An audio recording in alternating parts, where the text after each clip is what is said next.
We're back with Kevin Green, the creator of the Gospel of John project. Today we're going to be talking with him about Chapter 2, Water into Wine. So first I want to talk about the music. Where did you get the idea to make this song a samba? Well, okay. It's been called salsa. It's been called samba. It's been called Latin calypso.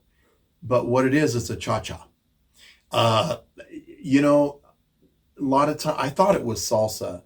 Now let me tell you why and where I come from. My mother always played Mexican music in the house. And I'm talking about Mexican trio Los Panchos, which is a bolero music. And so I listened to the Mexican stuff all the time at home when I was a kid. And then when I joined the Navy, I went on a tour in South America and the Caribbean, and everywhere we went. And I remember the first place I heard the most amazing, incredible music was in Puerto Rico. And that was some real good salsa music. And then everywhere we went, there are different little flavors of this salsa music. And that's with lots of percussion, busy percussion, and horns, trumpets, trombones, and saxophones. And the music was just so exciting to me. This is a kind of music that I fell in love with. And so everywhere we went in South America, I was hearing some form of that music. And so I've written a few with salsa songs. And I wanted to write a salsa song for this project. I didn't know which chapter it was going to be, but what happened was I just suddenly got this melody in my head. And I could hear the whole thing with where's my, I don't have it, my that thing. And I could just hear this whole thing. And so I started putting it together. And, that's pretty quiet. Right?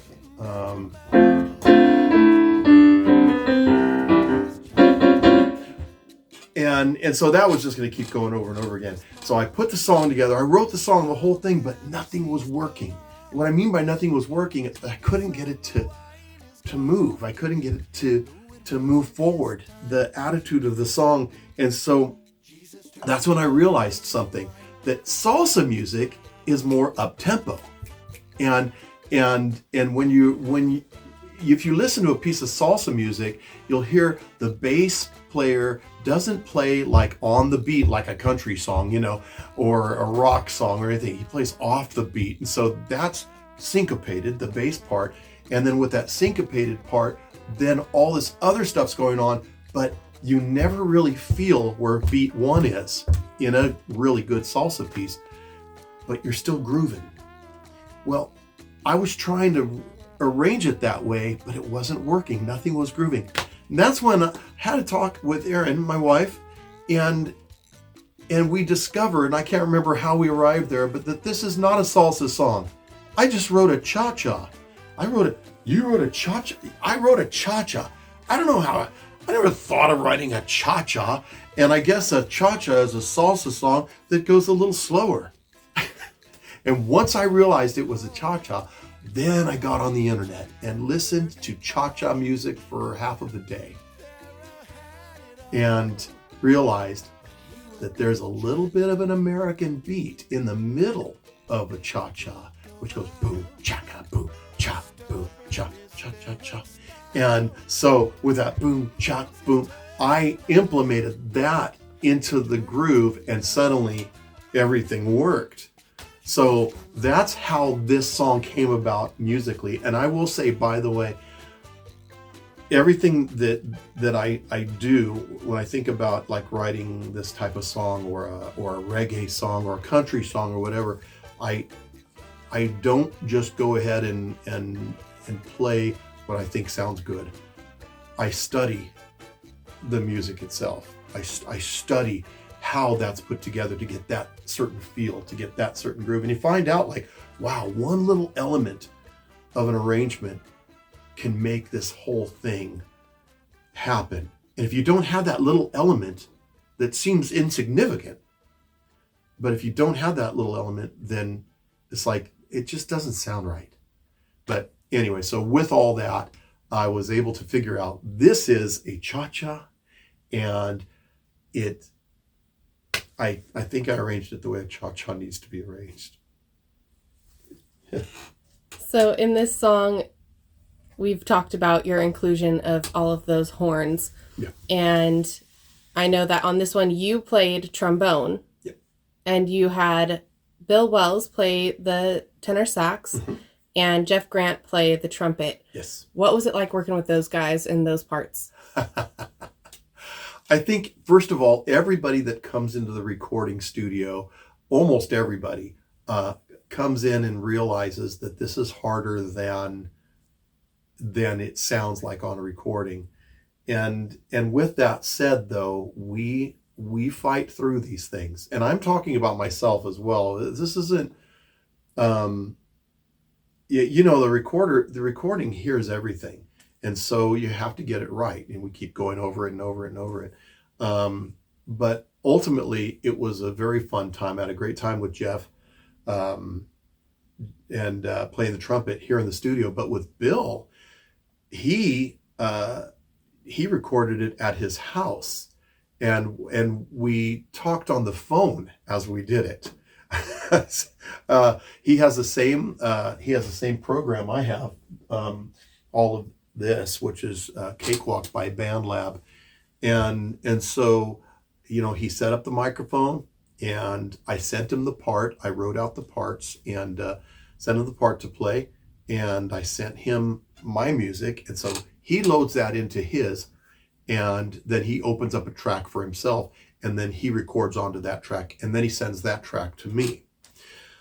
And so on the phone with Bill was a little harder than having somebody in the building with me. But there's something very special and wonderful about having Bill play on it, though, is that Bill and I went to high school together, and we played in the high school band together.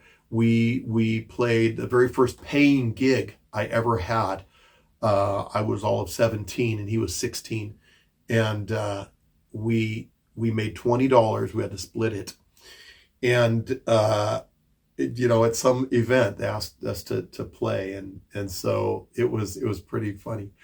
But Bill and I have been playing together, and then I went out to the Navy, and then he came out to Virginia for a year or so, a couple of years. I don't know how long it was, but he played in a band with me, and so Bill and I have been doing this for a long time. But anyway, so it was way special to have Bill play a saxophone on this.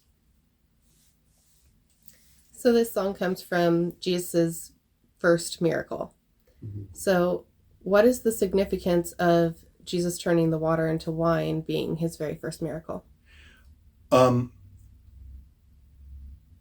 First of all, I want to say that with every one of these songs, it's a Bible study, and I want to open up what this passage of Scripture says, and I think of all the songs, I think I did it. I think I succeeded with a lot of songs on this recording, but with this one, this is my favorite. I think lyrically, even though it's such a short little song, and some of the lines are a little silly. But the significance, and I think why it's the first, you can hear it in the song itself. And that is, I would go back to Matthew chapter 5, which Jesus there, the Sermon on the Mount begins with the Beatitudes. And he says, blessed, right? He starts with blessed. Blessed are those, what is the first one? Blessed are the poor in spirit, blessed are those who mourn. Blessed are, but it's blessed. He started with the word blessed.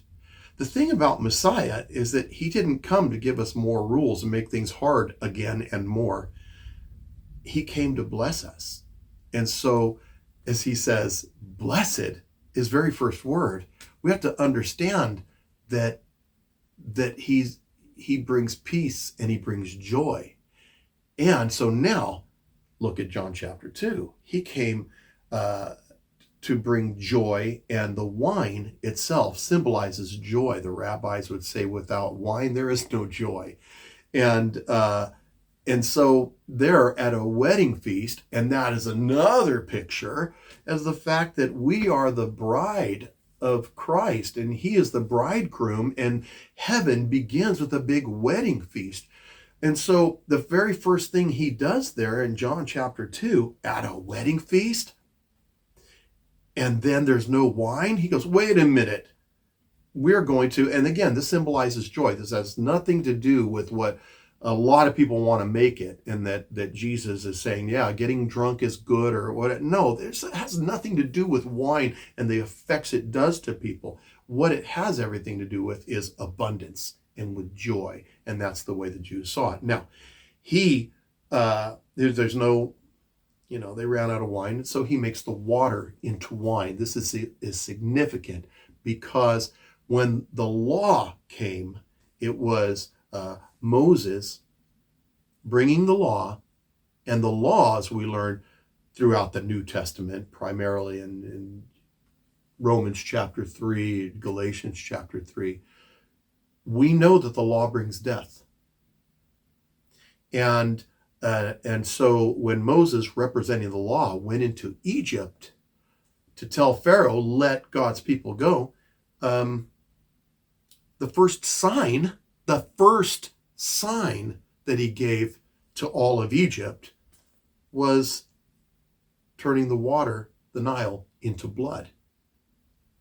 It spoke of death, and all the fish died, stunk the place up, because that's what the law does. And so now here's Jesus who comes on the scene, and he has water, and he doesn't turn it to blood. He turns it to wine. So you want the law? That's death. You want Jesus? That's life. And so as the law came through Moses, but grace and truth came through Jesus Christ. So that's what the song means. That's what the passage means. And I loved teaching it with this song. Well, my final question you've actually already answered. It was just talking about that comparison that you made between the Nile turning to blood versus Jesus turning the water to wine. Mm-hmm. But as I said, you have already answered that. So would you like to add anything else? I don't. I know I'll be editing this part out because I feel like there's something else to add to this. Hold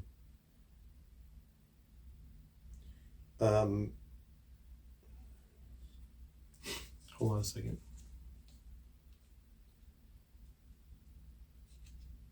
If there was anything else that I would have to say, I just love this song.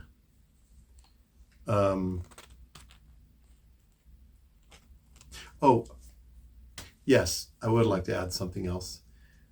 And that is that in the writing of this, again, I wanted to write something that was salsa and ended up writing a cha-cha instead. Regardless, what I wanted to write was a happy, festive kind of a song, the music matching the festivity. And so that's why the song kind of goes the way it goes. And I think it's probably one of the happiest songs, one of the happiest. There's another happier song on this album that we'll get to when we get to it. But just the whole happy party kind of music, and to understand once again that Jesus didn't come to take our joy away, take away happiness, but he gives it. He gives joy and he gives happiness. And so that's why the song itself and the music and all of that is just one big happy thing. All right. Well, thank you. And the next time we have our next interview, we will be discussing chapter 3, You Must Be Born Again. Thank you. Bye.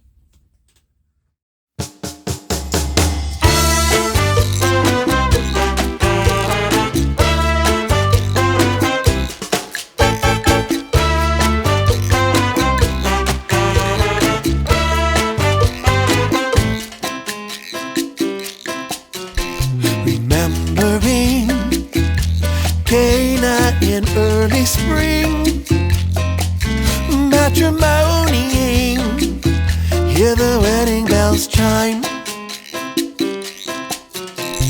Nervous mob, how can this feast go on? Son, the wine is gone, though it wasn't his time. Jesus turned the water into wine.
I recall Egypt in early fall.